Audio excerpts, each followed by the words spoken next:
السلام عليكم ورحمة الله وبركاته.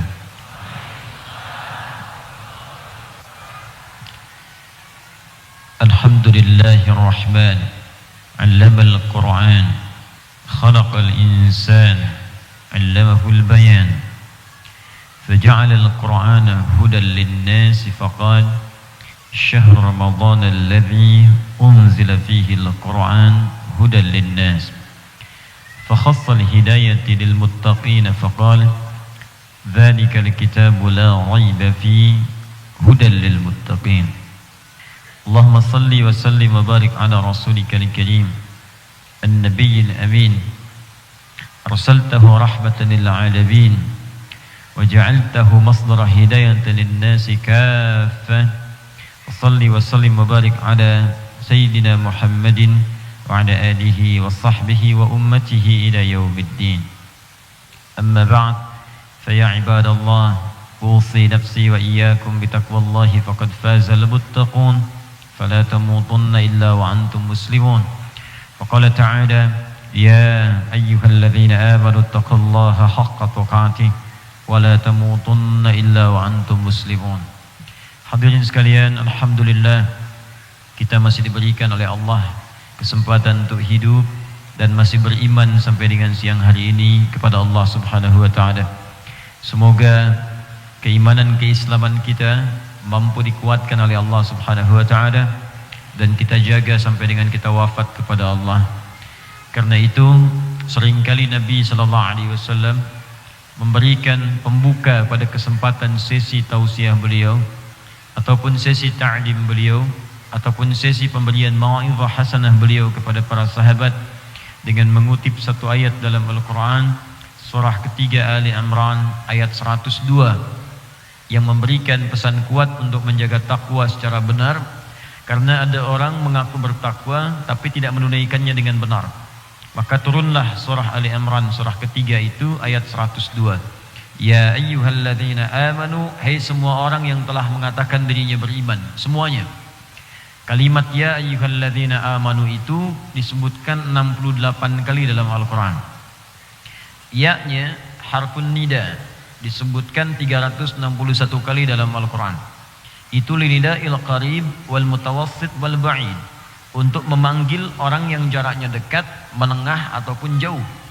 Jadi kalau disandingkan dengan kalimat iman, seakan-akan Allah ingin mengatakan, hei semua pemilik iman, ada yang imannya merasa kuat sehingga dekat dengan Allah, dipanggil sholat misalnya jam 4.35, jam 3 sudah datang, ataupun orang yang imannya menengah, masih ada iman.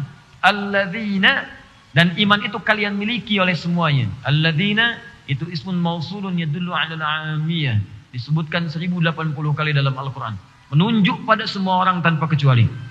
Jadi baik besar, kecil, tua, muda, laki-laki, perempuan, sepanjang merasa masih punya iman. Kata Allah, jaga iman itu dengan cara meningkatkan takwa. Di takwa itu cara kita menjaga iman. Kalau seseorang tidak mengerjakan takwa, maka imannya akan terus turun. Apalagi kalau berbuat maksiat. Takwa itu mengajak pada kebaikan, meningkatkan iman. Lawan takwa nafsu. Nafsu itu mengajak pada keburukan, maksiat. Quran surah ke-12 nanti Yusuf ayat 53. Wa ma ubarri'u nafsi innan nafsa la'ammaratun bisu. Gak ada manusia sempurna karena punya nafsu. Dan ingat, nafsu itu mengajak pada maksiat, keburukan. Nafsu disebutkan 115 kali dalam Al-Quran. Takwa disebutkan 115 kali dalam Al-Quran. Yang mengajak kepada takwa malaikat. Malaikat disebutkan 88 kali dalam Al-Quran. Yang mengajak kepada nafsu setan. Setan disebutkan 88 kali dalam Al-Quran. Jadi kalau orang tidak mampu meningkatkan takwa, nafsunya naik. Kalau nafsu naik, maksiatnya berpotensi lebih besar dikerjakan dibandingkan dengan amal baiknya. Besar kemungkinan orang ini banyak berbuat salah dibandingkan banyak berbuat soleh. Karena itu untuk menguatkan iman, kata Allah, tingkatkan takwa. Bagaimana cara meningkatkan takwa? Wujudnya amal soleh. Karena itu setiap menyebutkan kalimat takwa, seringkali muncul kalimat iman dan amal solehnya. Misal, kalimat takwa pertama Al-Baqarah ayat kedua. Dzalikal kitabu la raiba fi hudal lil muttaqin. Siapa orang takwa di sini yang punya takwa? Ayat 3-nya. Alladzina yu'minuna bil ghaib. Orang takwa itu selalu mau menguatkan imannya kepada Allah yang gaib. Bagaimana menguatkan itu? Wa yuqimunas shalah. Dia kerjakan salat. Jadi ketika kita diminta menunaikan salat, itu adalah cara kita menjaga iman. Makanya ciri orang beriman itu lihat amal solehnya. Kalau nggak ada amal soleh berarti patut diduga bermasalah imannya. Seringkali kata iman dalam Al-Quran disandingkan dengan amal soleh. Wal 'ashr innal insana lafi khusr illa alladzina amanu wa 'amilus shalihat. Jadi iman dengan amal soleh. Jadi kalau orang beriman tidak ada amal solehnya, patut diduga ada persoalan dalam imannya. Karena itu kalau ada orang diminta menunaikan sholat, itu tanda iman. Jadi kalau masih beriman, dia buktikan lewat sholat. Jika ada yang berkata, saya beriman, bahkan namanya iman muttaqin. Tapi gak mau sholat, itu ada masalah dalam imannya. Karena itu tanda pertama sholat, itu lewat azan. Allahu Akbar, Allahu Akbar, azan. Nah azan ini panggilan sholat, itu kalau dikumandangkan, Allahu Akbar, Allahu Akbar. Disebutkan dalam Al-Quran surah ke-8 ayat yang kedua. Itu tanda orang beriman. Jangankan saat sholatnya, saat mendengar azannya ada getaran dalam jiwanya. Innamal mu'minuna alladzina idza dzukirallahu wajilat qulubuhum. Sungguh orang beriman itu kalau disebutkan nama Allah ada getaran dalam jiwanya. Walaupun amal itu belum dikerjakan tapi getarannya ada. Allahu Akbar, Allahu Akbar. Sudah azan nih. Iya. La ilaha illallah. Baru azannya, belum qomat. Tapi masih ada getaran. Itu imannya masih ada. Kalau ingin ditingkatkan, kerjakan amal soleh. Naik. Nah, di antara amal soleh itu punya tingkatan-tingkatan. Di antara tingkatan paling tingginya adalah amal soleh yang diwujudkan dengan mempelajari Al-Quran dan mengamalkannya dalam kehidupan. Di tingkat paling tinggi di antara amal soleh itu, di antara tingkat amal soleh yang paling tinggi adalah orang yang mau belajar Al-Quran, baik tafsirnya, baik isi kandungannya, baik bacaannya, apalagi kemudian memahaminya, lalu mengamalkan apa yang telah ia pahami itu. Muncullah kemudian keterangan Nabi yang dirangkum oleh Imam Al-Bukhari. Imam Al-Bukhari ini nggak pernah berjumpa dengan Nabi. Beliau menerima hadis ini dari seorang bernama Hajjaj bin Minhal. Hajjaj menerima dari Syu'bah. Syu'bah menerima dari Alqamah bin Mirfad. Alqamah bin Mirfad menerima dari Sa'ad bin Ubaidah. Sa'ad bin Ubaidah menerima dari Abu Abdurrahman As-Sulami. Abu Abdurrahman As-Sulami menerima dari Uthman bin Affan radhiyallahu ta'ala anhu. Dan sahabat Ali bin Abi Thalib radhiyallahu ta'ala anhu karamahullahu wajhah. Keduanya menerima dari Rasulullah sallallahu alaihi wasallam. Tersambung sanadnya. Qala Rasulullah sallallahu alaihi wasallam, khairukum man ta'allama al-Qur'ana wa 'allamah.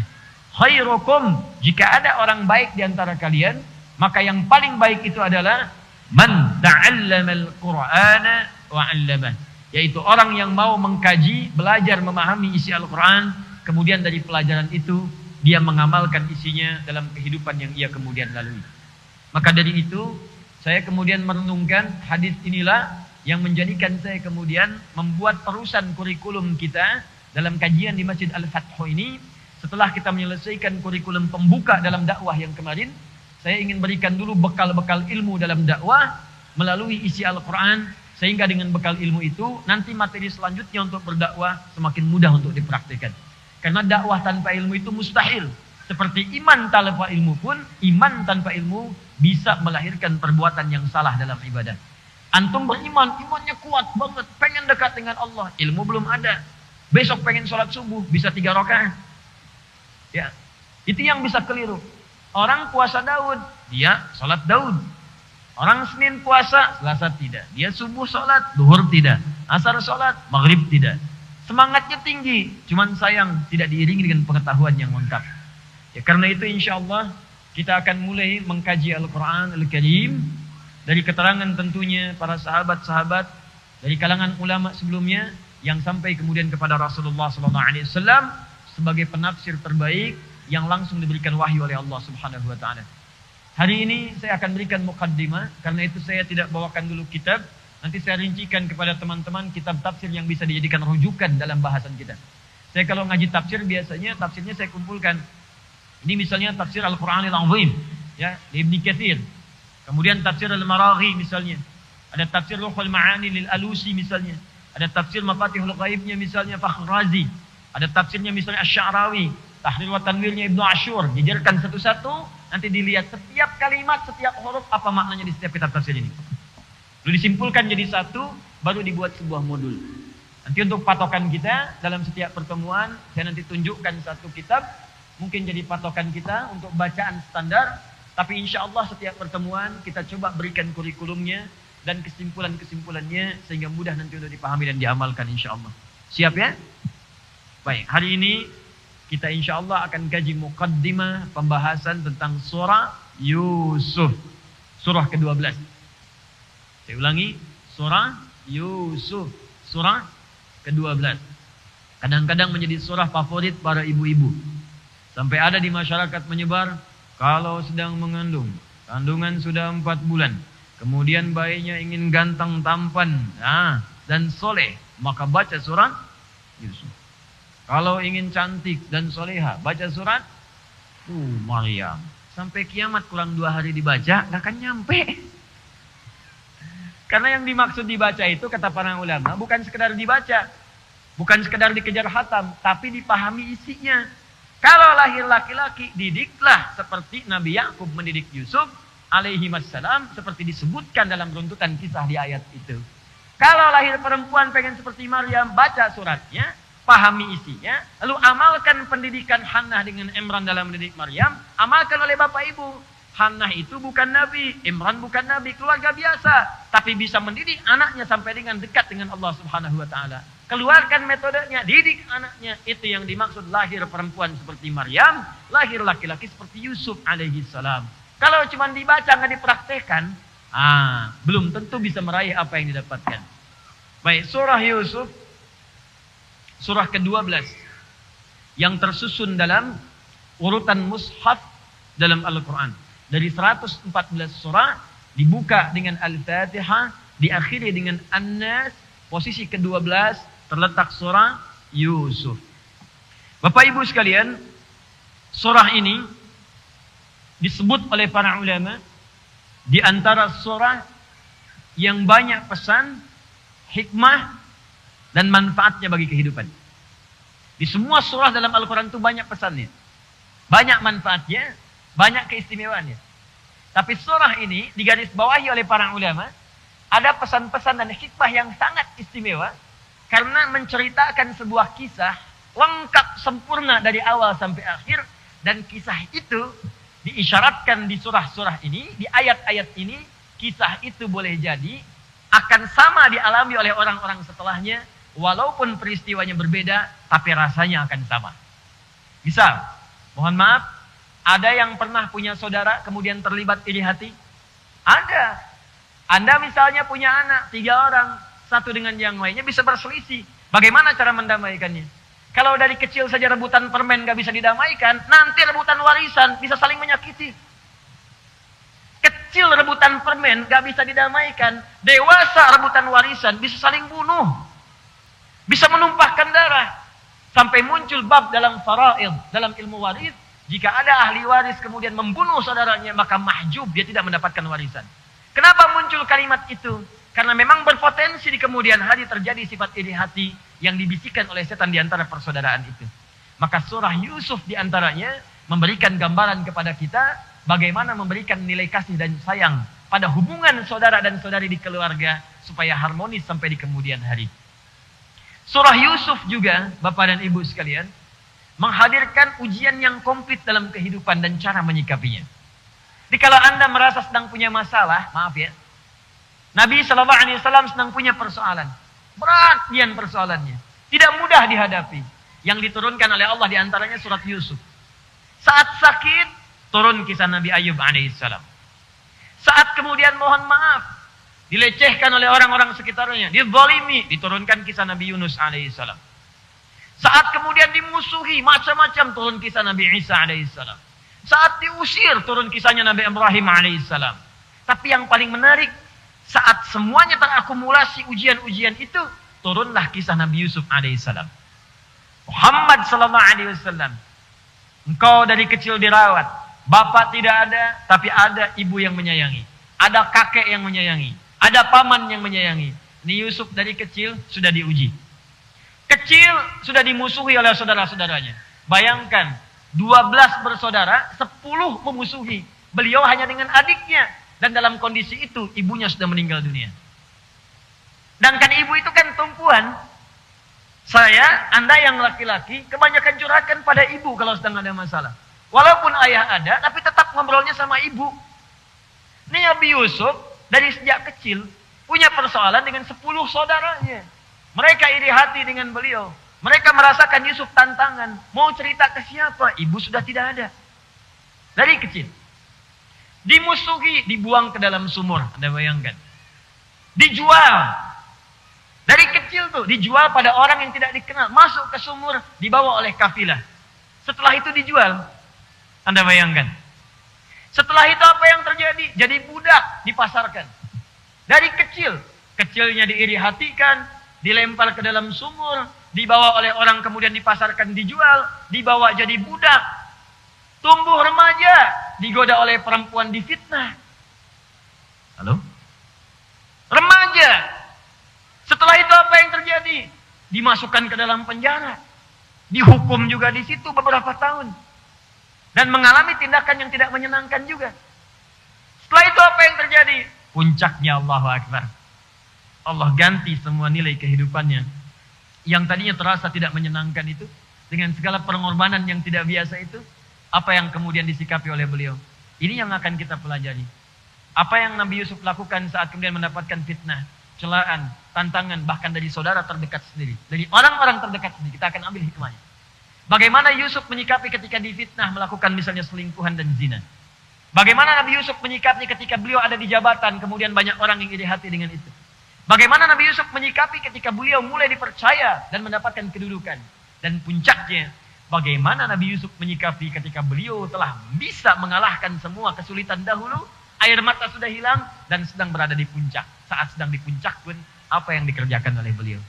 Itu yang coba kita turunkan. Karena semua persoalan yang disampaikan di surat Yusuf ini akan dialami oleh kita semua insya Allah dalam hidup yang kita jalani. Dan itulah diantara manhaj dakwah yang disebutkan di dalam Al-Quran yang sebagian teorinya telah kita dapatkan, tinggal realnya kemudian kita alami. Maka kita masuk ke dalamnya, surah ke-12, surah Yusuf, kita bacakan bagian pengantar dari ayat yang pertamanya. Jadi nanti surat ini cocok untuk semua. Bapak ibu yang sudah punya anak, cara mendidik anak ada di sini. Nanti kita bahas. Maaf, kita yang milenial atau ada yang belum menikah, ada di ayat ini cocok juga. Ya bagaimana bergaul supaya tidak terjebak dalam pergaulan bebas. Anda yang sudah di posisi besar, ada sekretaris di kantor, hati-hati. Kebanyakan bosnya laki-laki, sekretarisnya perempuan. Lebih banyak melihat sekretaris dibandingkan dengan melihat istri di rumah, bagaimana menyikapinya. Hati-hati. Anda yang sedang punya kedudukan, bagaimana menyikapi godaan. Ada semuanya pokoknya. Setiap tahapan-tahapannya itu ada. Dan kita akan bahas satu-satu dengan izin Allah Subhanahu wa taala. Ayat yang pertama. Kita mulai muqaddimah pada bagian ayat yang pertama. Bismillahirrahmanirrahim. Alif lam ra. Bismillah. Alif. Ibu kelihatan? Udah kelihatan, saya sudah tulis loh Bu. Saya besarkan sedikit ya. Itu. Sedikit ya. Kelihatan sekarang? Besarkan lagi. Alif, lam, ra. Kelihatan? Kacida tuh itu kan ini. Alif, lam, ra. Dah. Tahan. Ini di dalam ulumul Quran, ilmu Al-Quran, pembuka surah dalam Al-Quran, fawatihus suwar, pembuka surah-surah dalam Al-Quran. Jika menemukan yang seperti ini disebut dengan huruful muqatta'ah, huruf-huruf yang seakan dibaca terputus-putus. Jadi bacanya tidak nyambung. Al-ra, tidak. Tapi sebutkan alifnya terputus satu-satu. Alifnya dulu, alif, baru lamnya, lam, baru ra-nya, ra. Ya, disebut huruful muqatta'ah. Huruf-huruf dalam Al-Quran yang dibacakan mesti terputus-putus setiap hurufnya. Jadi kalau yang lain nyambung, ini satu-satu. Misal, kalau yang nyambung misalnya, kita bacakan Dzalikal kitabu la raiba fi. Dzalika, ini dza, ini lam, ini kaf. Kan tidak ada yang baca dza fathah, lam kasrah, fathah. Kalau baca seperti itu kapan selesai baca Al-Qur'annya? Baik, jadi yang seperti ini nyambung, mutawasilah. Tapi ada pembuka ayat-ayat Al-Qur'an, pembuka surah-surah Al-Qur'an yang kalau kita bacakan mesti dibaca terputus-putus setiap hurufnya. Tidak disambungkan ke depannya, tapi dibaca dulu setiap hurufnya dengan sempurna. Alif, baca alif. Lam, baca lam. Ra, baca ra. Paham sampai sini? Kalimat ini disebut dengan huruful muqatta'ah. Huruful muqatta'ah. Ada nanti 29 tempat dalam Al-Quran. Jumlahnya 29. Yang dibuka dengan huruful muqatta'ah. Huruf-huruf yang dibaca langsung secara terputus sesuai dengan hurufnya. 29 tempat. Jumlah hurufnya ada yang cuma 1 huruf saja, 2 huruf, 3 huruf, 4 huruf, sampai 5 huruf paling banyak. Jadi 1 huruf ada. Apa contohnya? Nun, Qaf, Shad. 1 saja. Jelas? Ada yang 2. Yasin, Taha. 2. Hamim. 2. Ada yang 3. Alif, Lam, Mim. 3. Disebutkan 6 tempat dalam Al-Quran. Quran surah pertama Al-Baqarah.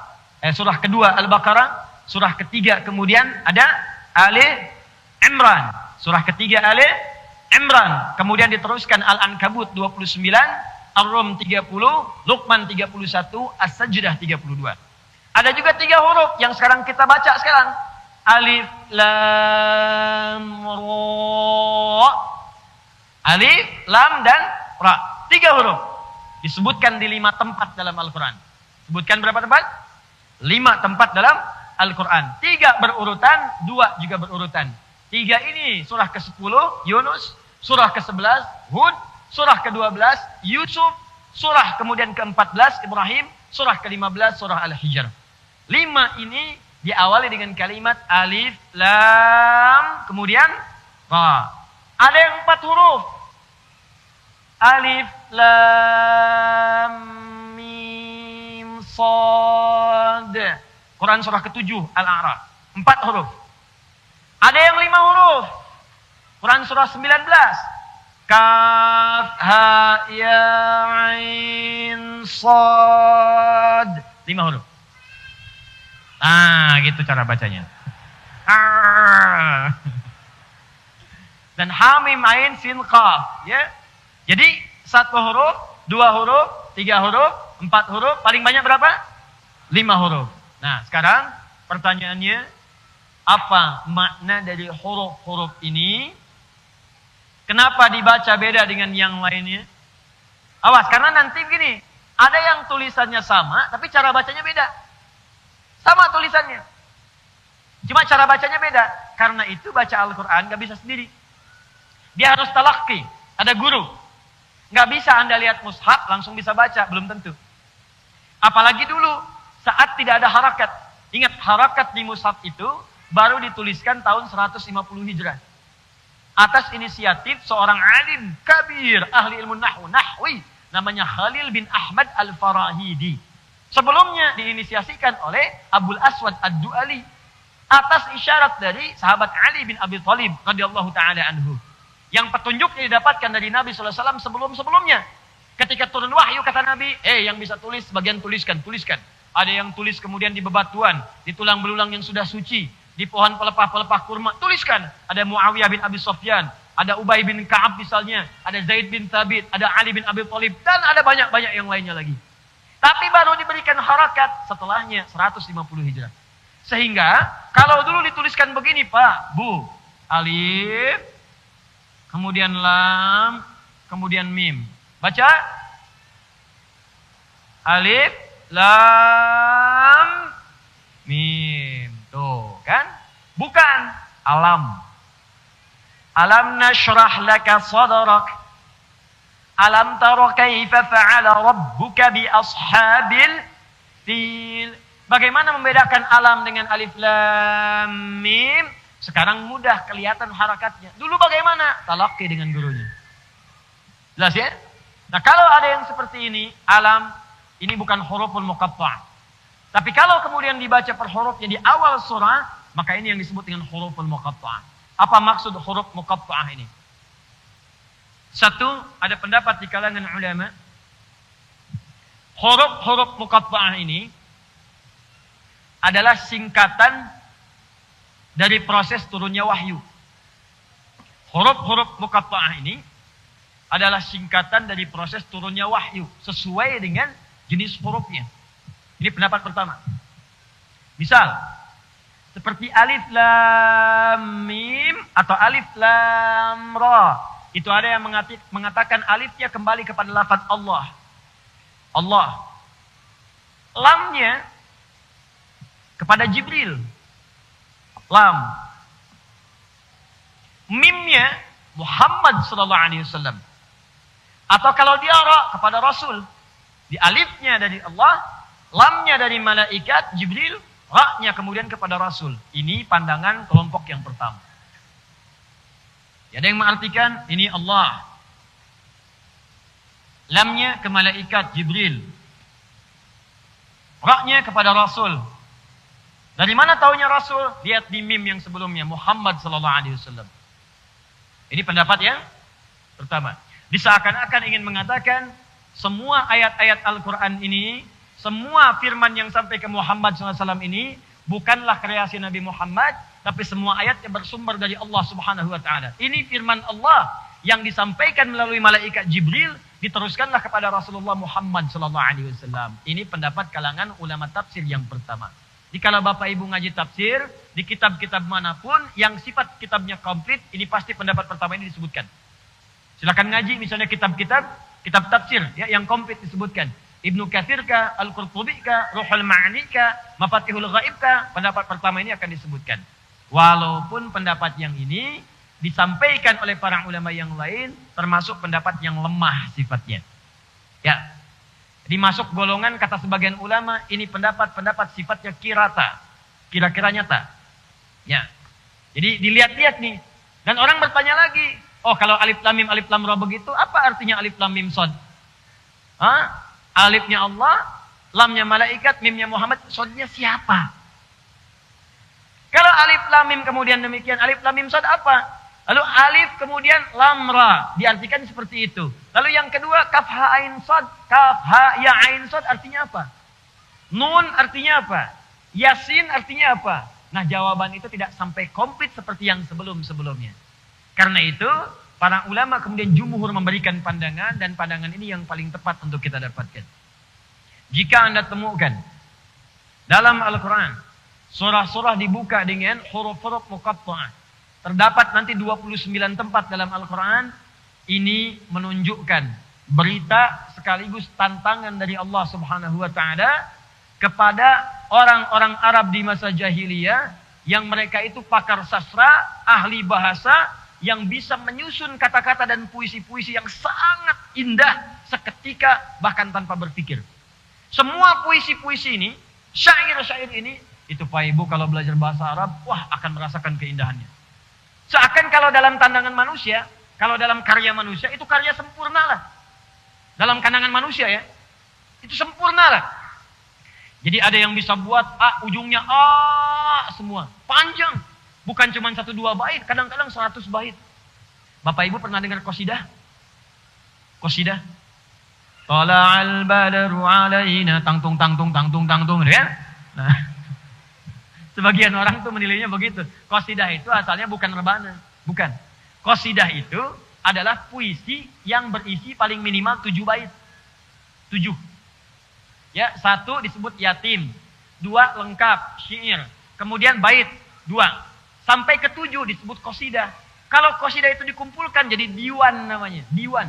Ya, ada Diwan Al-Buhturi, Diwan Nabi Goh Ad-Dibyani, Diwan Emre El-Qais. Itu satu orang bisa punya 100 diwan.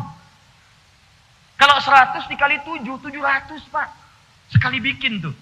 Dan kehebatan orang Arab masa itu, mereka punya kemampuan dengan bahasa sastranya teman-teman sekalian. Itu bisa membuat puisi, bikin syair, bikin lirik. Hanya seketika melihat apa yang dilihat seketika jadi. Lihat antum pakai baju hijau, bikin puisi. Ya hijau manzura, allati kana sya'ruhu tuwira. Hai orang yang pakai baju hijau, yang rambutnya sering bergelombang seperti ini. Allati kana sya'ruhu tatwira. Ya, wa tabassama amami madahikan mahawira. Dan ada tertawa tersenyum di depan saya seakan ingin membuka percakapan denganku. Itu ujungnya begitu tuh. Ya. Al-Asma'i saja yang masa-masa ke belakang, Allahu Akbar. Itu lihat burung bulbul, burung kecil, cuman lompat-lompat di atas dahan. Ada bunganya, di bawahnya ada sungainya, itu seketika bikin puisi. 150 tahun sebelum Nabi lahir, ada orang namanya Emre El-Qais. Emre El-Qais ini itu pangeran pujangga gelarnya, Amirus Syu'ara. Jadi kalau ada orang itu paling hebat bikin syairnya, ini tokohnya. Ini biangnya, bapaknya penyair, pangeran penyairnya. Jadi Bu, Pak, jadi di masyarakat Arab itu nanti ada setidaknya 3 yang berpengaruh dan selalu kontes. Itu tiap hari ada hari kelima. Ya. Hari pertama Ahad, hari kedua Senin, Isnin. Hari ketiga Sulasa, diserap ke bahasa Indonesia Selasa. Hari keempat Arbi'a, Rabu. Hari kelima Khamis, Kamis di kita. Diserap. Dan mereka itu kumpul-kumpul, pergi, nanti pulang. Pulang itu kontes semua, 3 golongan kontes. Golongan pertama itu golongan tujar. Ya, jamak dari tajir, pedagang. Dia menyebar, kumpul, nanti tanding kekayaan. Kekayaan yang paling tinggi diangkat jadi hartawan terhormat. Hartawan terhormat. Di dulu-dulu itu yang ada abu, dia itu kaya-kaya.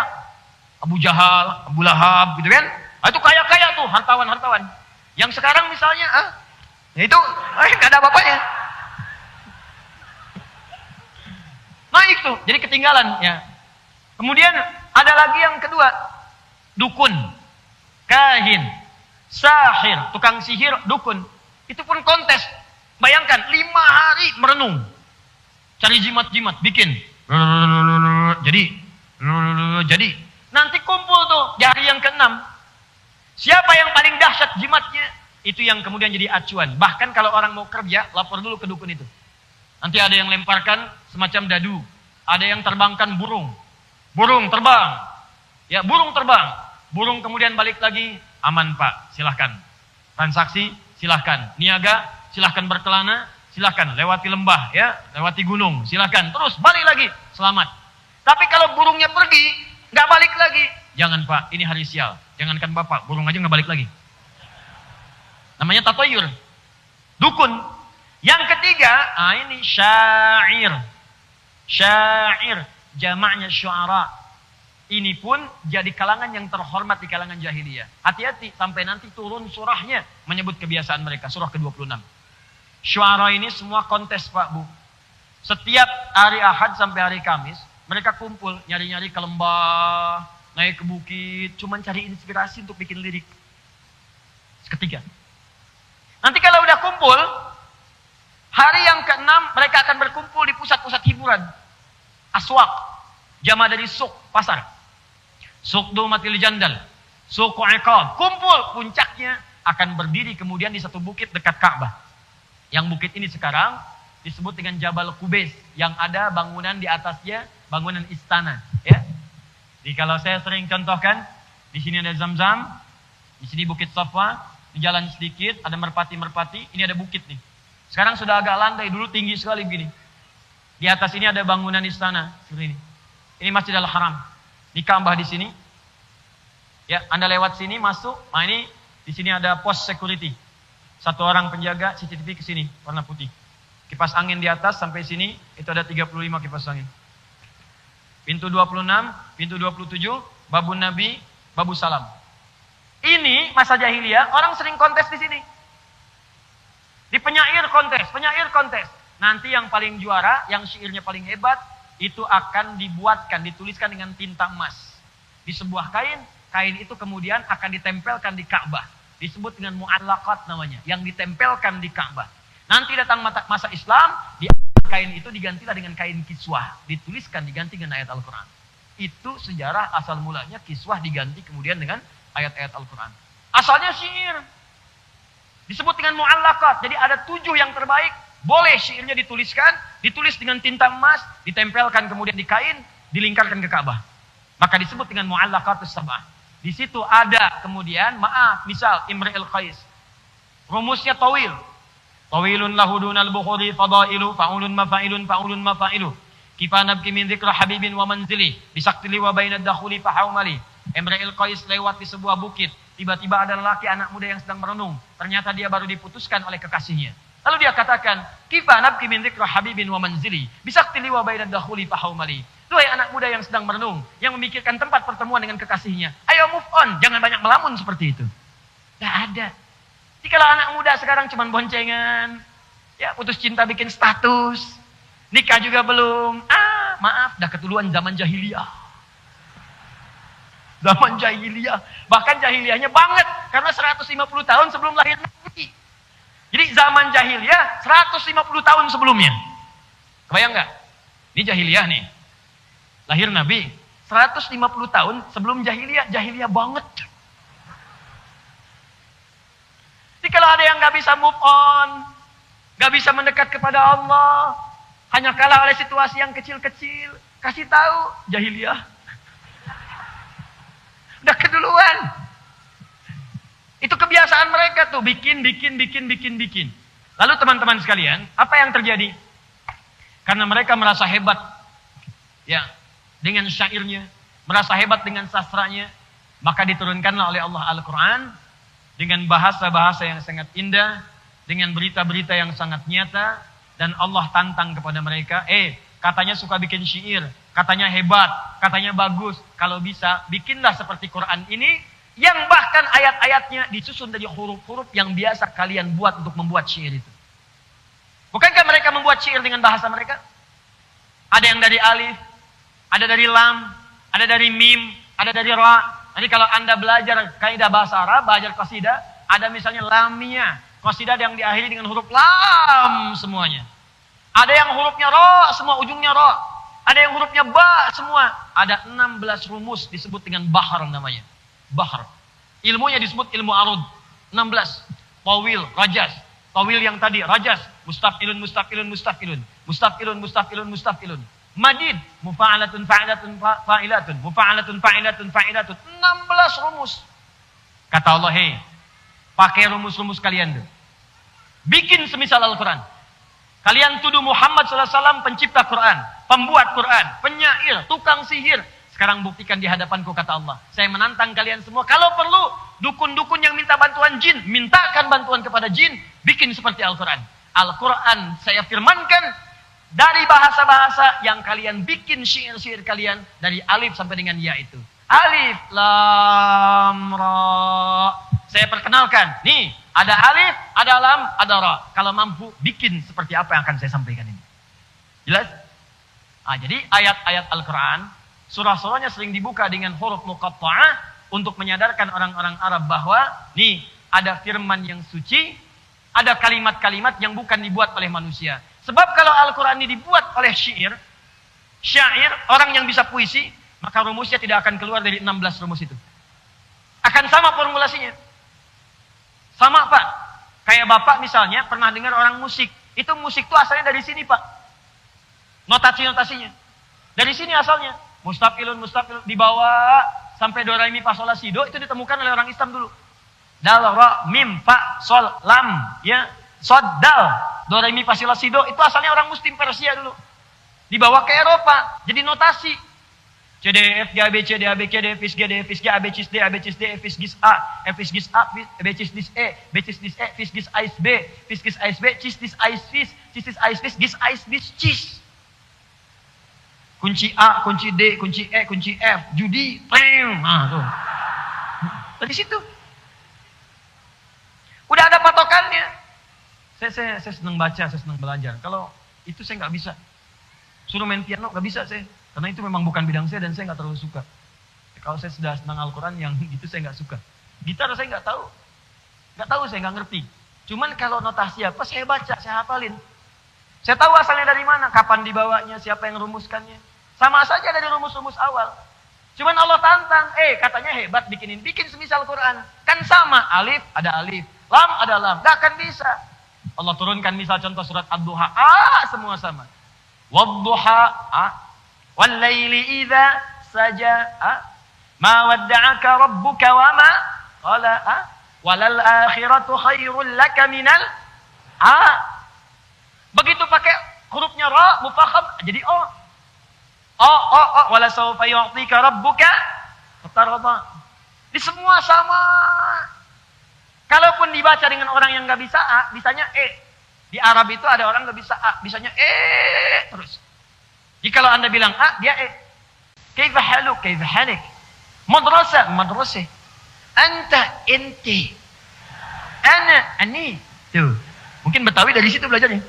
Ya. Ada sekarang di Syam, Palestina, Syria, itu banyak imalah ke sana. Sebagian Afrika. Itu sejak zaman jahiliyah sudah ada. Itu sudah lidah mereka begitu. Karena penyebaran topografi, pengaruh lingkungan itu bisa beda. Jangan jauh-jauh ke Arab lah. Di Indonesia misalnya kita bilang sepeda, dia bilang sepeda. Kamu mau kemana kawan? Cicahum? Cicahum? Sama bentuknya. Makanya ada orang baca wadduha bisa dibaca dengan dan semua ujungnya akan sama. Mau dibaca pakai pakai sama ujungnya. Wadduha, wadduha. Wal-laili idza saja, wal-laili idza saja. Ma wadda'aka rabbuka wa ma qala. Walal akhiratu khairul laka minal ula. Ketawa. Sama artinya. Kenapa? Karena kita nggak biasa baca. Bacanya Saya pernah bacakan pada orang Afrika yang biasa baca pakai Dia pakai saya baca pakai Wadduha. Sama kayak itu tuh. Betul. Ya, jadi sama aja kan kita juga kedengaran kalau kita bilang sepeda, teman kita bilang sepeda. Senyum kita kan, padahal bendanya sama kan? Dan dahsyatnya Al-Quran, dia tidak mengikuti formula yang tadi disebutkan. Nggak ada CDF, nggak ABC, nggak ada towil, nggak ada rojas, nggak ada madid. Makanya bingung nih orang. Semua nggak ada yang bisa. Dan kalaupun ada yang coba menyusunnya, nggak akan mampu. Dulu Musailamah Al-Kadzdzab pengen coba ikutan. Maaf ya. Turun surah Al-Fil. Alam tara kaifa fa'ala rabbuka bi ashabil fil. Dia bikin surat dengan nama yang sama Al-Fil. Al-Fil, gajah. Khurtumuhu tawil. Sama, il, tapi nggak ada maknanya. Al-Fil, gajah. Khurtumuhu tawil. Belalainya panjang. Cuman nyipati gajah aja nggak ada maknanya. Al-Quran beda. Alif Lam Ra. Kata Allah, perhatikan. Saya turunkan Al-Quran ini dibuka dengan huruf-huruf muqatta'ah. Saya tantang kepada siapapun kata Allah yang merasa meragukan isi Al-Quran. Ada yang mengatakan Al-Quran karya Muhammad SAW. Ada yang mengatakan Al-Quran itu produk manusia. Ada yang mengatakan Al-Quran itu produk budaya. Jadi kalau sekarang masih ada yang berkata begitu, warisan dari orientalis, katakan pada mereka, ente telat. Katakan pada orang-orang liberal, orang liberal yang selalu kemudian membuka tulisan mereka, ya, kemudian membuka retorika mereka dengan mengatakan Quran itu produk budaya. Budaya di masa Nabi yang bisa disesuaikan kekinian. Sampaikan ente telat keduluan Abu Jahal. Keduluan Abu Lahab. Keduluan yang dulu-dulu. Dan mereka ditantang untuk membuat seperti itu. Kalau produk budaya, berarti manusia itu bisa membuat. Ini, teman-teman sekalian, maaf ya. Maaf, kursi nih. Ini budaya nih, produk.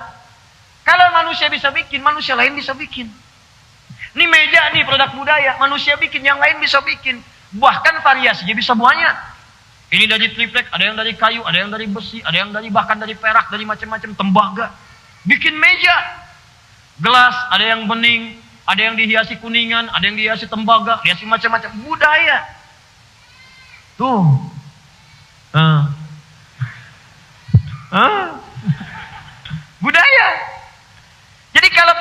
manusia, semua bisa bikin. Tapi kalau itu bukan produk manusia, apalagi firman Allah, Quran bukan makhluk ya. Makhluk saja, kalau dicipta oleh Allah, gak akan mungkin manusia bisa bikin. Ciptaan Allah tuh gak ada yang nandingi. Laisa kamitslihi syai'. Gak usah manusia lah, nyamuk aja. Nyamuk tuh kan kecil. Yang nyiptakan Allah, manusia bisa gak bikin kayak nyamuk? Robot nyamuk. Nyamuk beneran, belum dipegang, lompat, terbang. Pish. Robot ciptaan manusia, robot nyamuk. Kalau mau dipukul, gak bisa terbang. Gerak juga tidak. Jadi akan selalu berbeda antara ciptaan Allah dengan ciptaan manusia. Apalagi firman Al-Quran itu bukan makhluk. Al-Quran firman Allah. Sudah pasti gak akan bisa disaingi manusia. Di cara berpikirnya begitu. Kalau ada yang mengatakan Al-Quran itu produk budaya. Al-Quran itu produk yang ada pada masa itu. Bisa disesuaikan. Ente cara berpikirnya telat. Kalau produk budaya, semua orang bisa bikin. Ditantang oleh Allah. Kalau bisa bikin seperti ini. Kalau perlu kumpulkan jin yang biasa menemani engkau. Jin aja gak mampu. Wah. Jin itu kekuatannya bisa lebih hebat daripada manusia. Jin bisa lihat manusia. Manusia gak bisa lihat jin. Jin bisa lihat jun. Jun gak bisa lihat jin. Cuman saya pengen ngasih tahu aja. Jin aja nyerah. Inna sami'na Qur'anan ajaba yahdi ila rushd fa'amanna bi. Aduh, kami mendengar Al-Quran ini begitu mengagumkan. Kami gak bisa menyaingi, bikin gak bisa, menyerupai gak bisa. Yang kami pilih beriman aja deh. Jin aja mendengar Al-Quran bisa beriman. Antum yang bukan jin dikasih Qurannya, masa gak iman? Jin, Pak. Halo, jin. Dengar Quran, beriman. Yahdi ila rusdi. Ini Quran ini nunjukkan kita pada yang benar, kata jin. Yuk kita iman, aman Nabi. Kita iman nih semua sama Quran. Jin, bayangkan. Manusia dikasih langsung mushafnya. Ada Qurannya. Baca bisa tiap hari. Gak iman juga, tentu ingun. Keterlaluan. Dia ada yang salah dalam dirinya. Apalagi ketika dia mengatakan, ini produk manusia, produk budaya. Bisa kita robah. Robah tuh isi otakmu. Ya. Ini pasti ada yang salah. Jelas ya? Jadi kalau ada kalimat alif lam ra, alif lam mim, nun, yasin, toha, ini artinya ada yang penting di ayat-ayat setelahnya yang ingin disampaikan sampai Allah berani menantang sebelum ayat itu disampaikan. Hei, jangan ragukan nih apa yang mau saya sampaikan. Saya mau nyampaikan berita penting.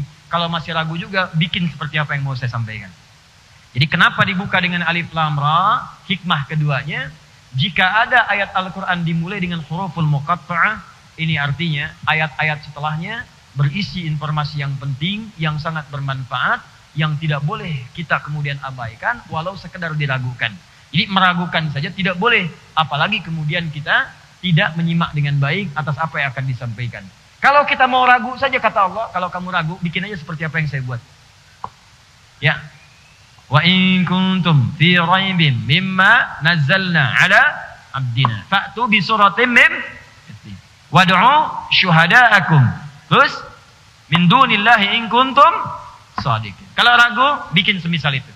Makanya kalimat pertama huruf muqatta'ah dalam Al-Quran itu kemudian disandingkan dengan kalimat mesti yakin jangan ragu. Alif lam mim, huruf pertama muqatta'ah. Di Al-Baqarah, dzalikal kitabu la raiba fi. Jadi isi yang akan saya sampaikan ini kata Allah, jangan pernah diragukan karena semuanya penting dan kita butuhkan dalam kehidupan. Sekarang apa yang penting itu dan bagaimana kita menyikapinya? Kita lanjutkan kepada ayat yang kedua dan di sini kita akan berhenti sejenak pada muqaddimah pertama dari bagian surah Yusuf ayat yang pertama sampai dengan ayat yang keduanya. Supaya ada bekal yang dibawa. Saya tidak ingin nanti Anda keluar dari sini udah siang-siang, situasi juga lelah kan? Kondisi tidak biasa, pulang ditanya, "Belajar apa tadi?" "Tafsir." "Apa?" "Surat Yusuf." "Apa maknanya?" "Alif lam ra." Apa itu alif lam ra? Kalau berani bikin aja semisalnya, mau nantang Allah. Oh, Masya Allah. Sudah? Sudah? Alif lam ra. Tilka ayatul kitabil mubin. Fokus. Lihat mushaf terjemahan.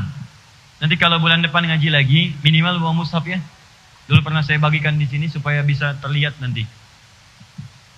Tilka ayatul kitabil mubin. Pelan-pelan. Mohon sabar mengaji dengan saya, terutama kalau ngaji Al-Quran. Ngaji tafsir dengan saya tidak akan tinggalkan setiap huruf kalimat dari Al-Quran. Gak akan pernah Anda belajar dengan saya tafsir Al-Quran, saya terjemahkan misalnya secara umum, gak akan pernah. Saya akan bahas setiap kalimatnya, hurufnya, bahkan harokatnya kalau itu ada. Jadi mungkin kita bahas ini, maaf boleh jadi mungkin selesai dalam setahun, mungkin 2 ayat, 3 ayat, mungkin saja. Sabar. Dan surah Yusuf ini, saya mau berikan rahasia Bu, khusus ya Bu ya, kalangan ibu khususnya. Dan para ayah ini ya, yang punya anak-anak kecil. Saya mau kasih rahasia penting di siang hari ini antara kita saja. Ya betul, ada pesan dari ulama kita. Kalau bapak ibu ingin memberikan pendidikan terbaik untuk anak sebelum dia tumbuh dewasa, maka kisahkan kisah Yusuf ini setiap malam sebelum anak tidur. Makanya kita pelajari nanti. Dari mulai kecil terus. Bahkan ada yang berkata, belum tentu dalam setahun kisah ini tuntas. Walaupun tiap malam dikisahkan. Daripada dibacakan kisah 1001 malam. Dibacakan kisah Kotaro Minami menjadi Satya Baja Hitam.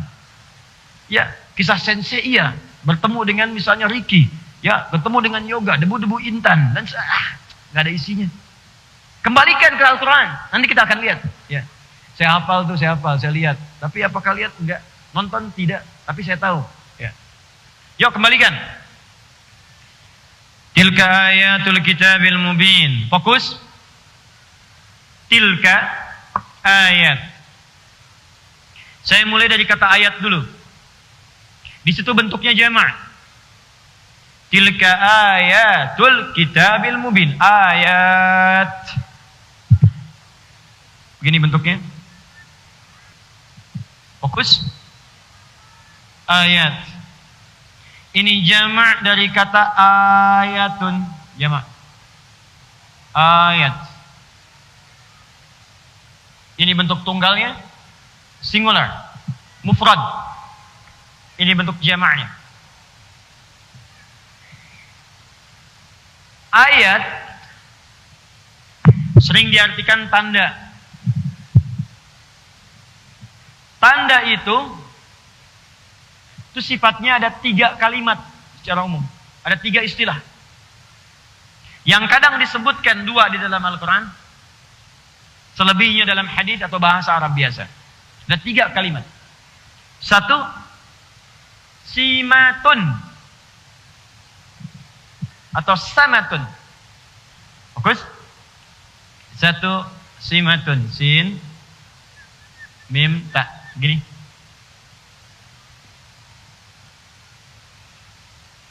Ta'nya kadang diganti bisa menggunakan waw. Letaknya di depan. Wasmun. Atau kalau bersambung dengan kata ganti, ini ta'nya bisa berubah jadi ya. Kemudian setelahnya diberi alif. Misal, sin, kemudian ya, mim, alif, begini. Sima. Disambungkan dengan kata ganti, misal hum. Hum. Simahum, tanda-tanda mereka.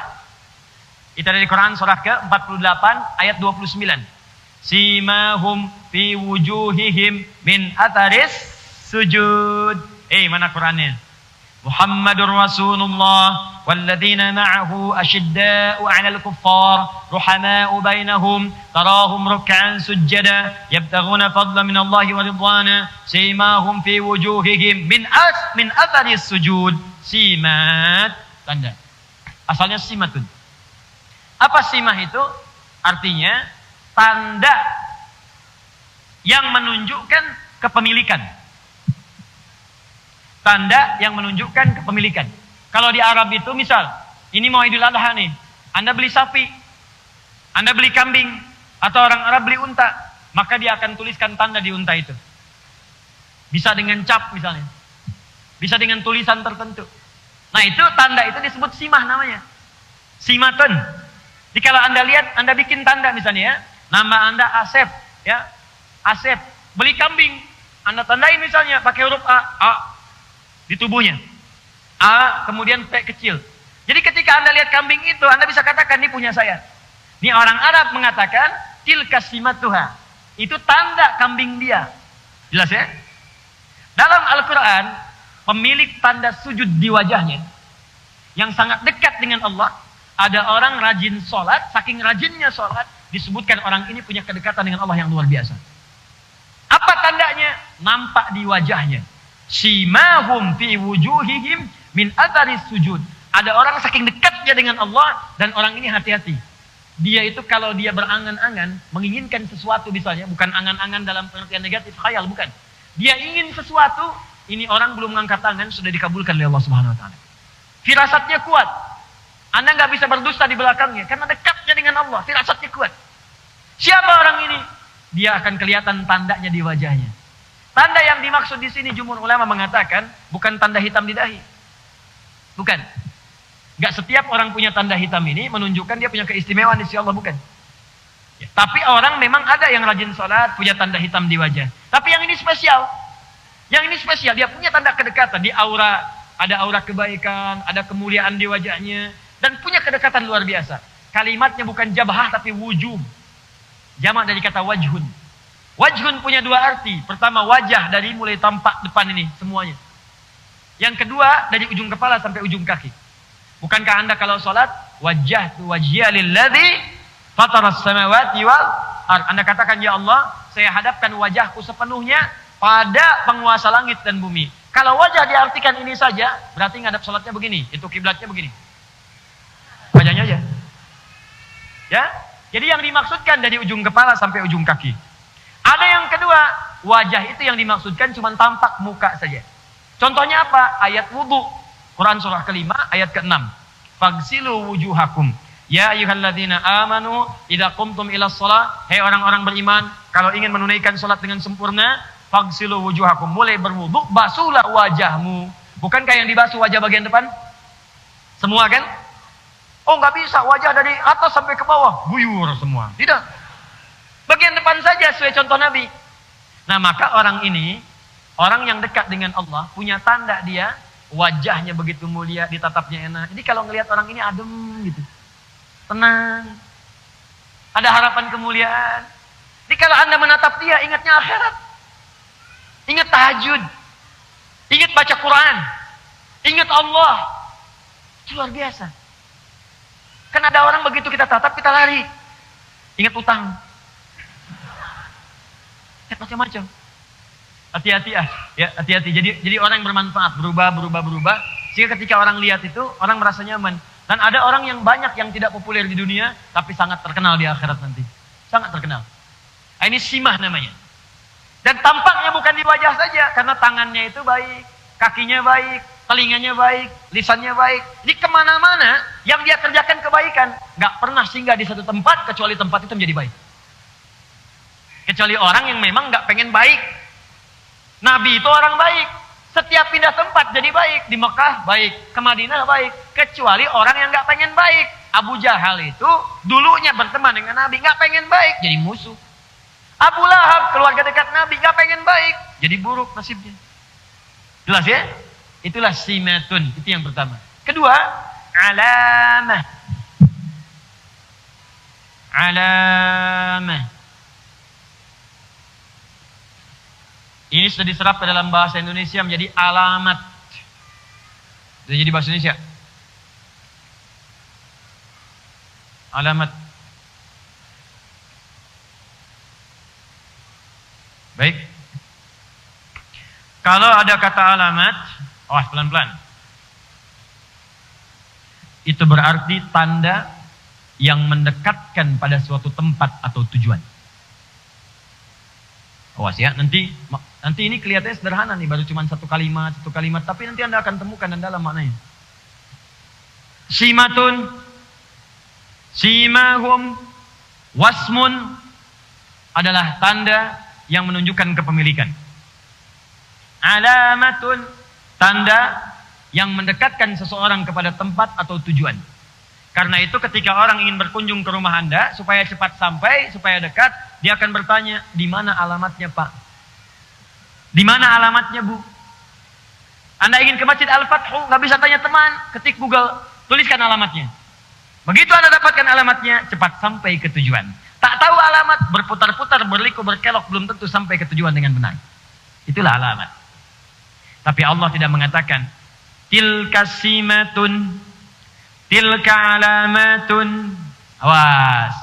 Tapi yang Allah firmankan tilka ayatul kitab. Ayatun. Bahkan jamak bentuknya. Bukan ayatun, tapi ayatun. Ayatun, jamak dari kata ayatun, berarti setiap tanda yang mendekatkan seseorang dengan Allah Subhanahu wa ta'ala. Saya ulang. Ayat adalah jamak dari kata ayah. Diserap ke dalam bahasa Indonesia ayah, ayah, ayah, ayah. Kenapa disebut ayah? Karena fungsi ayah membimbing anak supaya dekat dengan Allah.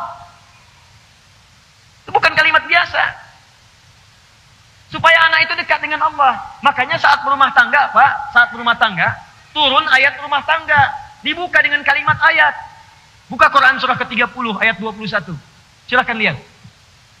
Quran surah Ar-Rum ayat 21. Ini saya bingung ini. Kalau orang mau nikah, surat itu ayat itu dituliskan tuh di surat undangan. Disuruh yang diundang baca, yang undang nggak baca.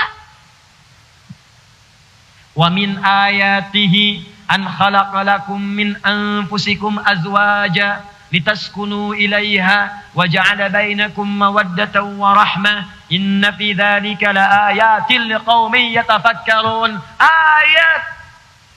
Kenapa disebut dengan ayat? Kenapa isi Al-Qur'an namanya ayat? Karena setiap kita baca Al-Qur'an, diri kita menjadi lebih dekat dengan Allah Subhanahu wa taala. Ayat adalah setiap tanda yang mendekatkan kita dengan Allah. Bapak, ibu, kenapa saat baca Quran merasa lebih dekat? Karena itulah kemudian isi Al-Quran disebut dengan ayat. Al-Baqarah berapa ayat? Ali Imran berapa ayat? An-Nisa berapa ayat? Turunlah Quran surah ke-8 ayat yang kedua. Innamal mu'minuna alladzina idza dzukirallahu wajilat qulubuhum wa idza tuliyat alaihim ayatuhu zadatuhum imana wa ala rabbihim yatawakkalun. Orang-orang beriman itu, kalau disebutkan nama Allah, ada getaran di jiwanya. Kan kalau dibacakan kepadanya ayat-ayat Allah, dibacakan Al-Quran, zadathum imana. Maka ayat itu akan menambah keimanannya, wa ala rabbihim yatawakkalun, semakin dekat dengan Allah. Karena itu, kalau ada ayat Al-Quran, dibuka dengan kata ayat langsung, wa min ayatihi, ayat pernikahan. Kenapa dibuka dengan kata ayat? Ingin memberikan pesan bahwa semua informasi yang disampaikan di ayat itu harus membuat diri Anda lebih dekat dengan Allah Subhanahu wa taala. Makanya sebelum Anda menikah dibacakan ayat tadi untuk memberikan penjelasan, hey, hakikat pernikahan itu kalian berumah tangga, ada suami, ada istri, supaya berpartner mendekat kepada Allah. Jangan sampai setelah menikah jadi jauh dari Allah. Aneh, Bu, Pak, kalau belasan tahun berumah tangga, puluhan tahun, dengan rumah tangga itu menjadi belum dekat dengan Allah, malah semakin jauh. Itu artinya ada yang salah dengan rumah tangganya. Ada yang salah. Coba lihat. Yang tadinya makmum. Sholatnya sendirian munfarid. Dikirimkan makmum seumur hidupnya. Jadi imam, Pak. Antum diupdate statusnya. Biasanya kan jarang jadi imam. Ke masjid belum tentu jadi imam. Makmum kadang-kadang. Silakan cek. Sholatnya sering sendirian. Bukankah sholat sendirian pahalanya cuma 1? Nilainya 10? 1 nilainya 10. Quran surah 6 ayat 160. Man jaa'a bil hasanati falahu asyru amsalihha. Siapa yang mengerjakan satu kebaikan nilainya 10. Sholat disebut hasanah. Quran surah 11 ayat 114. Aqimis sholata tarafain nahar wa zulatan minal lail innal hasanati yudhibnas sayyi'at. Tunaikan sholat dari mulai siang sampai malam, itulah hasanat. Sekali sholat dapat 10. Anda sholat sendirian 10. Anda menikah, dikirimkan makmum seumur hidup sehingga tidak punya kesempatan untuk sendirian lagi. Update status naik, langsung jadi jamaah. Begitu jamaah, dari 1 naik 27. Sholatul jama'ati afdalu min sholatil fardi bi 27 darajah. Enggak ada alasan. Enggak bisa ke masjid, ada istri. Ke masjid berangkat, jadi imam atau jadi makmum. Update. Jadi kalau ada orang berumah tangga enggak mendekatkan dia dengan Allah, pasti ada yang salah di rumah tangganya. Bahkan ketika ada anak dipanggil ayah. Kalau mau dikaitkan dengan bahasa Arab tadi, ayah dari kata ayat. Anda akan dihisab nanti. Makanya disebut ayah dari kata ayat kalau mau disandingkan kalimatnya. Kalau mau dicari sampai keterkaitannya, ayatun, taknya enggak bunyi, ayah. Madrasatun, madrasah. Jadi kalau tak dibaca di akhir jadi ha. Ayatun, ayah. Kalau mau diambil kalimat itu. Artinya apa? Setiap ayah akan dihisab oleh Allah tentang kedekatan anak-anaknya dengan Allah Subhanahu wa taala.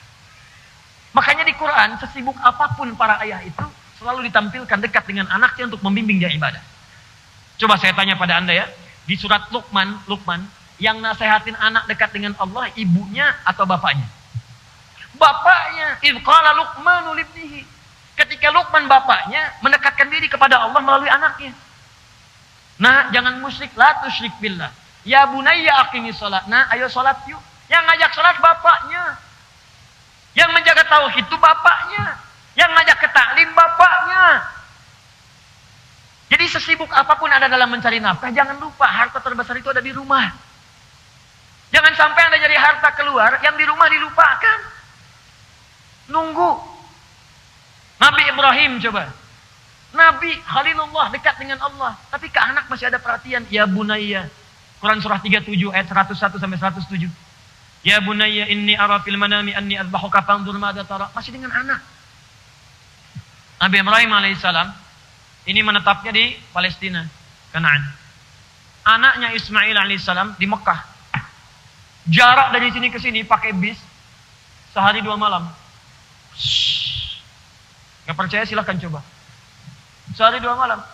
Ibrahim alaihissalam dalam kesibukannya berdakwah mencari nafkah juga, itu masih sempat menengok anaknya datang ke Mekah. Sampai disebut Ibrahim. Kalau dari bahasa Aramaik, Abraham sang penyeberang, menyeberangi sesuatu untuk berdakwah dan melihat kondisi anak. Ada yang mengatakan dari bahasa Arab, Abun Rahim, bapak yang sangat penyayang, karena di balik kesibukannya masih menyayangi anaknya. Makanya ketika bapaknya ini punya beban pekerjaan, anaknya merasakan. Kenapa? Karena sering diperhatikan, Pak. Bapak sibuk tapi masih datang. Ngajak bermain, bawa hadiah, bercanda, macam-macam. Ketika bapak punya beban, anak mikir. Bapaknya yang sedang bekerja, bawa batu, tinggikan Ka'bah. Batu, tinggikan Ka'bah. Anak lewat. Anak baru 4-5 tahun bawa batu, pengen ikutan. Bahasa kita, Pak, boleh nggak saya bantu? Batunya dibawa. Dibikin di sisi yang lain. Ayo nak, bikin nggak apa-apa. Batu bahasa Arabnya hajar. Kalau disusun-susun jadi hijar. Kalau berbentuk satu bentuk disebut dengan hujrah. Sampai sekarang bagian Ka'bah ada yang disebut dengan Hijar Ismail. Diabadikan kisahnya surah kedua ayat 127. Bapak mimpi tadi malam, nak. Bapak mimpi nyembelih kamu. Apa jawab anaknya? Pak, Bapak Nabi, Bapak Rasul, itu mimpi pasti benar. Sekarang kerjain, Pak. Jangan ditunda, insya Allah saya sabar. Sekarang kerjain. Kenapa ada kalimat itu dari anak? Karena Bapak memberikan 100% jiwa raganya untuk anaknya. Sekarang pulang ke rumah cek. Demi Allah saya katakan. Kasih tahu aja. Nah, yang. Cep. Ya Pak. Tadi di Masjid Al-Fathu. Tiba-tiba ada seakan perintah kepada Bapak untuk nyembelih kamu.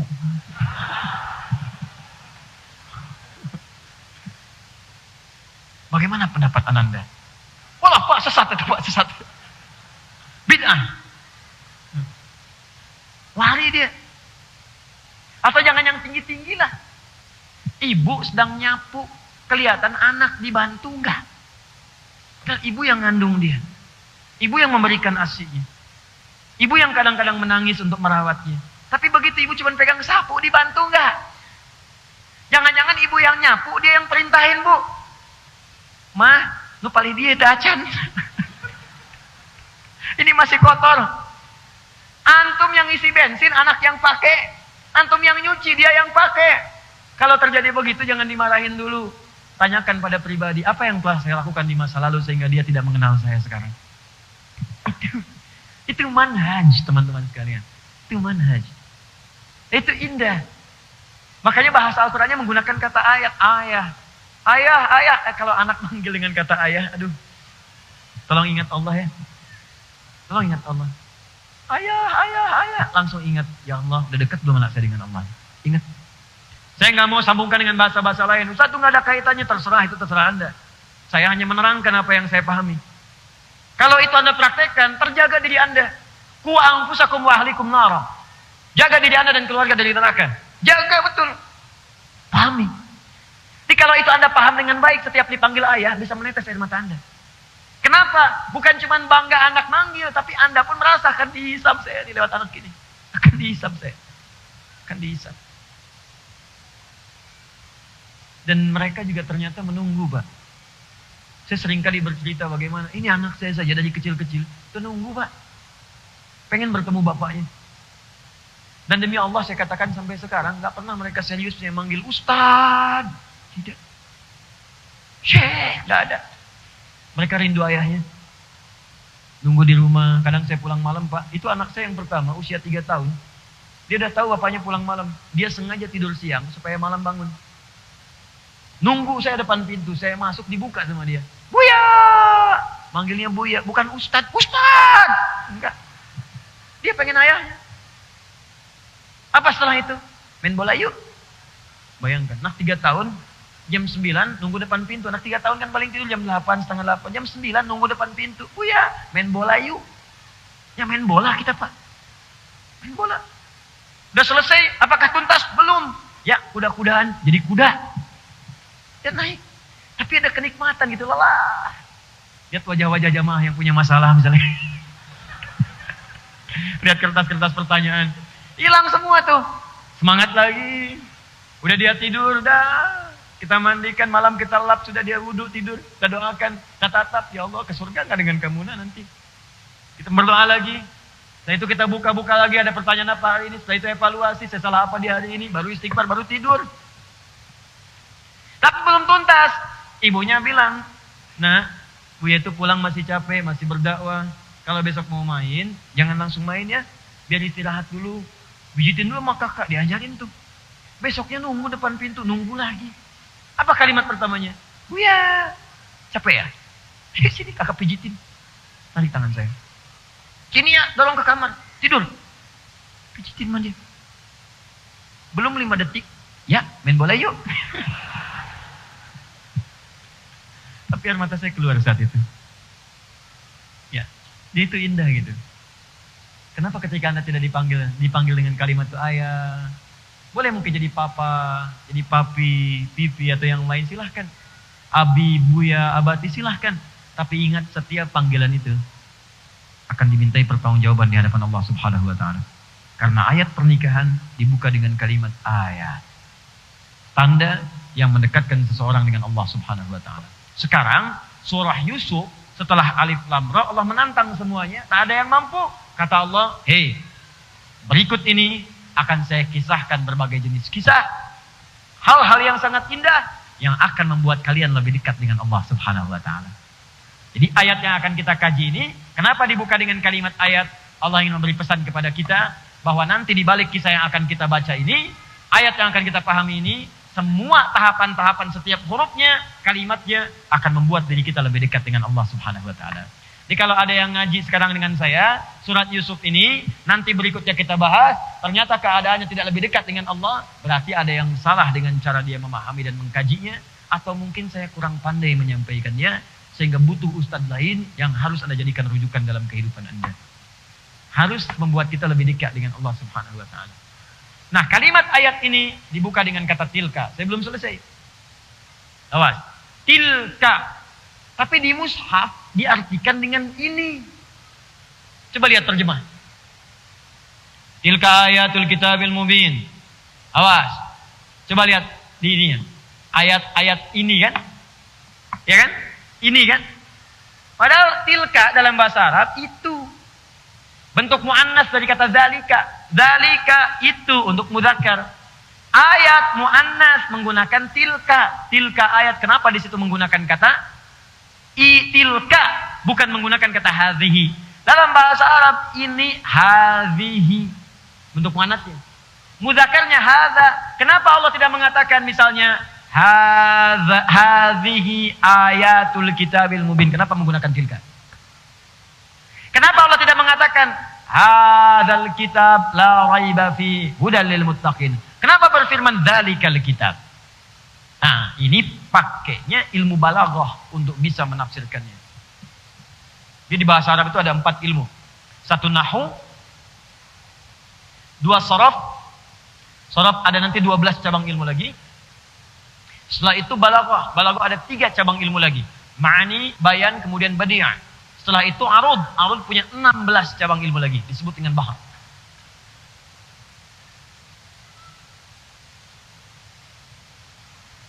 Fokus. Tilka.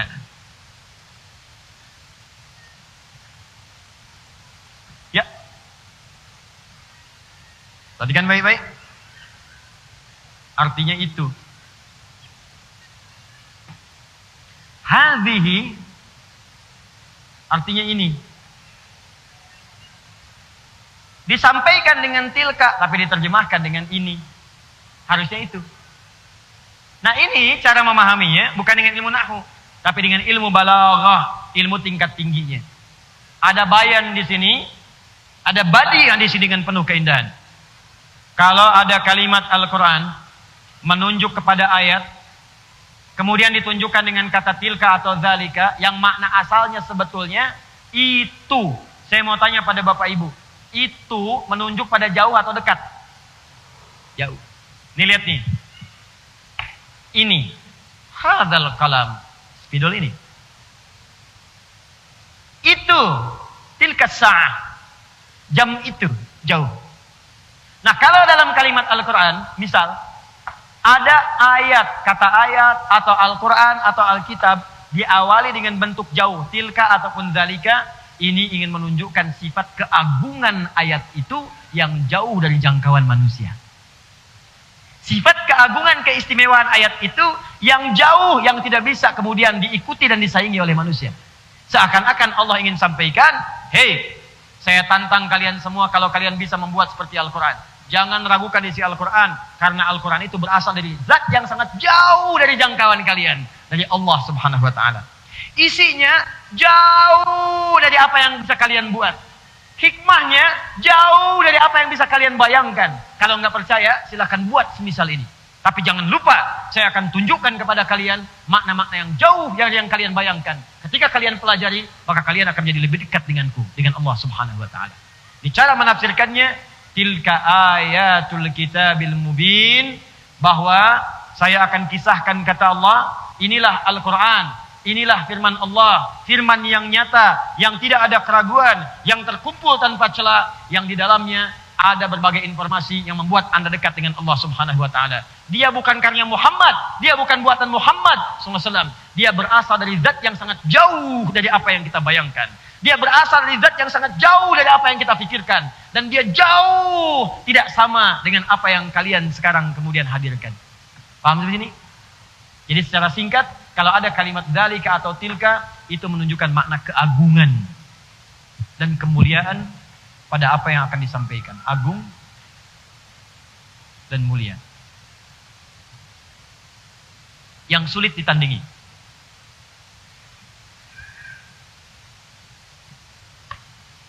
Alif lam ra tilka ayat. Setelah itu Alkitab. Setelah itu mubin. Tilka ayatul kitabil mubin. Mohon izinnya saya sempurnakan sedikit ya.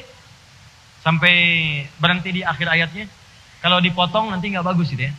Nah, baik, saya tunjukkan alif lam ra. Hei semua manusia, saya akan turunkan kepada kalian satu surah yang diturunkan dengan menggunakan bahasa yang kalian sering gunakan membuat syair-syair. Kalau kalian meragukannya bikin semisalnya, maka saya akan tunjukkan lewat surat ini informasi yang membuat kalian akan dekat denganku, bahwa ini informasi yang agung, yang jauh dari apa yang kalian bayangkan, bukan kreasi Muhammad SAW. Alkitab disebutkan 255 kali dalam Al-Quran. Alkitab, ada Al-Quran, ada Alkitab, ada Mushaf, itu beda. Kalau disebutkan Mushaf, itu berarti tulisannya dari firman Allah berupa Al-Quran yang terletak di antara dua jilid, isinya Al-Fatihah sampai An-Nas, gak ada yang lain. Itu mushaf namanya. Di mushaf itu firman Allah yang dituliskan, tulisannya dari Al-Fatihah sampai An-Nas, tidak diselingi dengan apapun. Dari awal sampai akhir. Di jilid, di antara jilidnya Al-Fatihah sampai An-Nas, itu mushaf. Kalau ada terjemahnya disebut mushaf dan terjemah. Jadi terjemahannya bukan mushaf. Kalau ada tafsirnya disebut tafsir. Jelas ya? Kalau cuman Arabnya saja tulisan dari Al-Qurannya, itulah mushaf. Awas hati-hati. Kalau bercampur dengan yang lain bukan mushaf. Di gadget nih, di handphone. Itu bukan mushaf. Itu aplikasi namanya, jihaz. Jihaz. Tapi boleh kalau ingin baca dari situ boleh. Karena yang penting itu kan bacaannya, bunyinya, pelajarannya. Tapi itu bukan mushaf. Dan hukumnya beda. Mushaf tidak boleh dibawa ke tempat-tempat sembarangan. Nggak ada orang ke toilet bawa mushaf. Awas, hati-hati. Mushaf disimpan di tempat yang bukan sembarangan. Simpan di tempat yang tinggi. Lakukan dengan baik. Bawanya, kata Imam An-Nawawi, kalau bisa pakai wudu. Nggak berwudu, nggak apa-apa. Pakai wudu lebih mulia. Tapi handphone tidak. Mau wudu, mau tidak, handphone. Kadang-kadang lupa, lempar. Simpan kan? Mushaf, baca tiap waktu. Handphone, nggak ada baterai, nggak bisa dicas. Kan? Baterainya hilang, casan nggak ada, nggak muncul kemudian aplikasinya. Handphone ke toilet bisa dibawa. Aplikasi mushaf nggak dibuka, tetap aja begitu. Jelas ya? Di hukumnya bisa berbeda. Di kalau mushaf adalah ayat Al-Quran yang dituliskan dalam bentuk tulisan terletak di antara dua jilid, isinya Al-Fatihah sampai An-Nas. Ada terjemahan disebut mushaf dan tarjamah. Disingkat mushaf terjemah. Ada keterangan disebut dengan tafsir. Makanya sering disebut dengan tafsir Al-Quran. Jelas? Kalau Al-Quran itu bunyinya, bacaannya. Dari kata Al-Qur'u, bunyi yang terdengar. Nah, itu Al-Qur'u. Kalau sengaja diperdengarkan, disebut qiraah. Bismillahirrahmanirrahim. Qiraah. Sekali. Kalau terus diulang-ulang tanpa bosan. Terus diulang tanpa bosan. Disebut dengan Quran. Kalau dia diulang tapi nggak sama dengan yang lain bisa diulang. Baca ini diulang. Ya. Masuk mau upacara Senin, baca Pancasila diulang. Undang-undang dasar diulang. Atau misalnya yang hobi bacaan novel macam-macam diulang. Tapi nggak sama dengan Al-Quran. Karena Al-Quran itu walaupun diulang nggak pernah bosan. Nggak sama, spesial. Untuk menunjukkan sifat spesial, tambahkan alif lam di depannya. Alif lam. Menjadi Al-Quran. Firman Allah yang sifatnya khusus, tidak sama dengan bacaan lain. Walaupun diulang-ulang, tidak akan pernah ada yang bosan kemudian membacakannya. Saya mau tanya pada Anda, baca Al-Fatihah itu dalam sehari berapa kali? 11 atau 12? Ibu yang 11 angkat tangan. Yang 12? 13? 14? 15? 16? 18? Pasti paling minimal 17 kali, Bu, Pak. Pasti itu. Al-Fatihah itu dalam sehari paling minimal 17 kali. Rumusnya 24-4-3-4. 24-4-3-4. Itu pasti 17 kali. Jadi kalau baca 16, berarti kurang salat subuhnya cuma 1 rakaat. Kalau 18, terlampau soleh. Pasti 17. Kecuali ditambah dengan salat sunnah. Nawafil. 24-4-3-4. 2 subuh, 4 zuhur, 4 asar, 3 maghrib, 4 isya. 17 kali sehari. Pernah enggak ada yang merasa bosan baca itu? Enggak ada. Pernah enggak ada yang merasa pusing baca Al-Fatihah? Never. Tidak ada. Dan yang paling dahsyat, dibacanya tiap hari. Coba bayangkan ya, ada yang lahir dari lahir udah muslim nih. Sampai sekarang muslim, usia misalnya 60 tahun. Dia mulai balik kalau dia laki-laki misal 13 tahun. Dari 13 tahun sampai 60 tahun, udah berapa tahun tuh? Cepat, 57 tahun. 57 tahun, tiap hari baca Al-Fatihah, 17 kali. Setahun kan 365 hari. Berarti 17 kali 365 dikalikan 57. Pertanyaan saya, pernah nggak sakit kepala? Pernah nggak pusing? Pernah nggak berobat ke klinik? Pernah nggak ke rumah sakit? Ada yang terkena stroke karena kebanyakan baca Al-Fatihah? Nggak ada. Tuh. Nggak ada. Ini kalau bukan firman Allah, mustahil Bapak dan Ibu. Mustahil. Coba baca karya manusia. Silahkan taruh misalnya majalah sehebat apapun, novel sebagus apapun, baca 17 kali sehari. Besoknya dirawat di rumah sakit. Silahkan kalau nggak percaya. Baca 17 kali sehari. Jadi karya manusia tuh begitu. Kalau bukan firman Allah ini mustahil begini. Coba tunjukkan pada saya dengan cara apa lagi membuktikan Islam itu benar. Jadi kalau ada yang keluar dari Islam keterlaluan. Mau nyari apa lagi? Orang mencari-cari. Silakan bandingkan dengan apapun karya manusia. Atau kitab yang dianggap misalnya sebagai kitab suci. Bandingkan, baca 17 kali sehari. Silakan baca. Kalau nggak percaya, silakan lakukan. Demi Allah saya katakan. Baca, pasti akan ada perbedaan. 17 kali sehari, 17 kali sehari. Cuman Al-Quran yang dibaca seperti itu. Kalau bukan firman Allah, mustahil. Itulah Al-Quran. Dan saya sering katakan, maaf ya, maaf sekali lagi. Kalau Al-Quran itu firman Allah. Musuh yang terbesar itu setan. Makanya ketika semua orang mendekat kepada Allah, setannya bergerak. Cuman Al-Quran yang ketika kita baca, setannya ikut mengganggu. Cuman Al-Quran. Kalau nggak percaya silakan. Memang nggak bosan, cuman cepet ngantuk. Ayo kalau nggak percaya. Anda baca Al-Quran, lihat berita. Neymar nih mau ke Barcelona. Harganya 1,5 triliun. Dibarter dengan Coutinho. Oh, lihat. Cek lagi. Lampard manajer Chelsea. Kemarin kalah tuh 1-0. Walaupun sebelumnya menang 4-0. Baca lagi. Terus bisa bertahan 1 jam. Baca bola aja begitu. Federer kemarin kalah sama Djokovic. Ya, 6-5 skornya. Bagian terakhir. Sampai tiebreak 4 kali. Hafal saya. Walaupun dia sudah mengalahkan Nadal sebelumnya. Hafal. Nonton? Enggak. Membaca aja. Bertahan 1 jam. Tapi Al-Quran tidak. Baru 10 menit. Udah lagi. Fokus. Dibaca lewat sholat. Ngantuk juga. Silakan cek. Subuh berapa banyak. Walaupun cuma 2 rakaat. Tetap ngantuk. Dan dahsyatnya dalam sholat itu setannya langsung menggoda.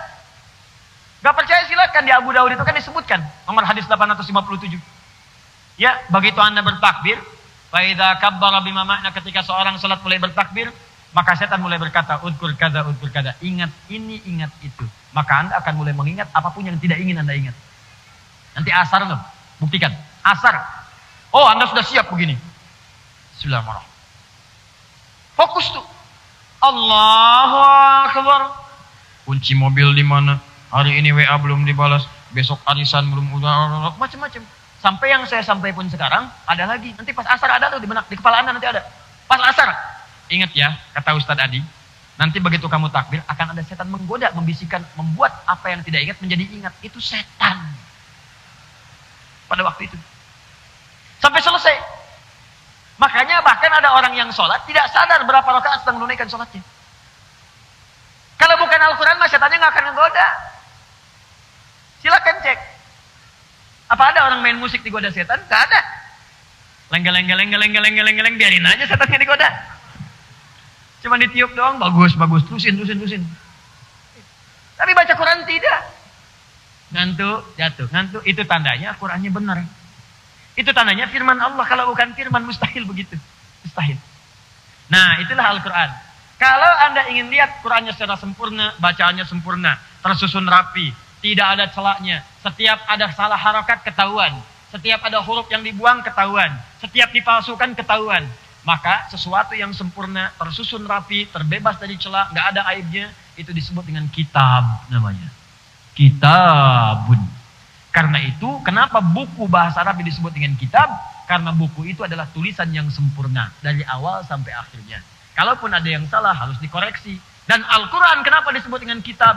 Tidak ada celah di dalamnya dan sempurna. Setiap ada yang mencoba merubahnya akan langsung diluruskan oleh Allah Subhanahu wa taala. Bahkan turun jaminannya di Quran surah 15 ayat ke-9. Inna nahnu nazzalna dzikra wa inna lahu lahafizun. Kami turunkan Al-Quran sebagai zikir untuk mengingatku, kata Allah, dan kami yang jamin untuk menjaga Al-Quran sampai dengan kalian kembali kepada Allah Subhanahu wa taala tetap terjamin sempurna.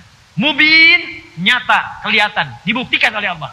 Kalau nggak percaya, mubin, nyata. Silahkan Anda cek Al-Quran. Setiap Anda baca, ada kekeliruan, dibuktikan langsung oleh Allah. Salah.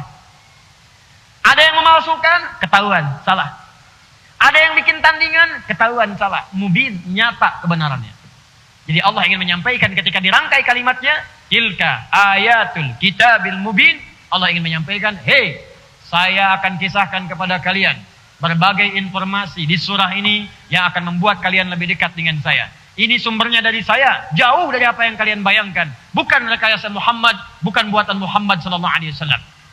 Kisahnya, informasinya tersusun dengan rapi, sempurna dan nyata. Kalau kalian tidak percaya, kalian nanti bisa baca setelahnya, kalian dapatkan apa yang aku janjikan sekarang, apa yang aku sampaikan sekarang akan nyata, nampak di kisah ini tersusun dengan sempurna dari awal sampai akhirnya. Itulah alif lam ra, tilka ayatul kitabil mubin. Lalu kita bertanya, penasaran kita, apa sih kisahnya? Seperti apa sih informasinya? Benar enggak bisa membuat kita dekat dengan Allah? Betul enggak bisa merubah kita semua? Apakah kisah yang dimaksudkan? Seperti apa informasinya? Itu yang kita bahas di pertemuan berikutnya nanti. Insya Allah. Baru bicara nahnu naqussu 'alaika ahsanal qasas dengan seterusnya ayat sampai akhir ayatnya. Ini adalah muqaddimah pembuka dari surah Yusuf. Insya Allah kita berjumpa di pertemuan berikutnya untuk membahas lebih dalam lagi. Mungkin waktunya lebih fleksibel ya. Bisa jadi nanti ngajinya pagi misalnya. Tapi bulan depan insya Allah saya akan bawakan kitab tafsir. Mungkin nanti sebagai perbandingan atau nanti pedoman supaya teman-teman bisa baca-baca dari apa yang telah kita pelajari atau akan kita pelajari di pertemuan-pertemuan berikutnya insya Allah. Demikian saya kira yang saya sampaikan. Izin menyampaikan informasi terlebih dahulu. 1. Bulan depan akan dimulai kelas karantina. Untuk metode at-taisir, hafal 30 juz dalam 30 hari insya Allah. Ikhwan ataupun akhwat. Bagi yang Anda ingin tergabung, ini nggak ada batas usia. Ya, usia besar, kecil, tua, muda, laki-laki, perempuan, insya Allah ada tempatnya. Dipisahkan perempuan rumah khusus, laki-laki rumah khusus berbeda. 30 hari tempatnya, sementara ini di Bekasi, nanti insya Allah menyusul ada di Lampung, menyusul juga ada di Sulawesi, juga insya Allah ada di Bandung. Nanti teman-teman, Anda kalau sudah terdaftar tinggal ditunggu kapan bagiannya. Di situ nanti akan masuk, langsung juga akan saya bimbing, juga dengan tim-tim yang lainnya. 1. Yang kedua, pekan depan akan ada utusan dari Sudan datang, 2 orang. 2 orang ini, insya Allah akan membawa berkas mahasiswa, yang dulu telah saya seleksi se-Indonesia ada 25 orang untuk kuliah ke Sudan.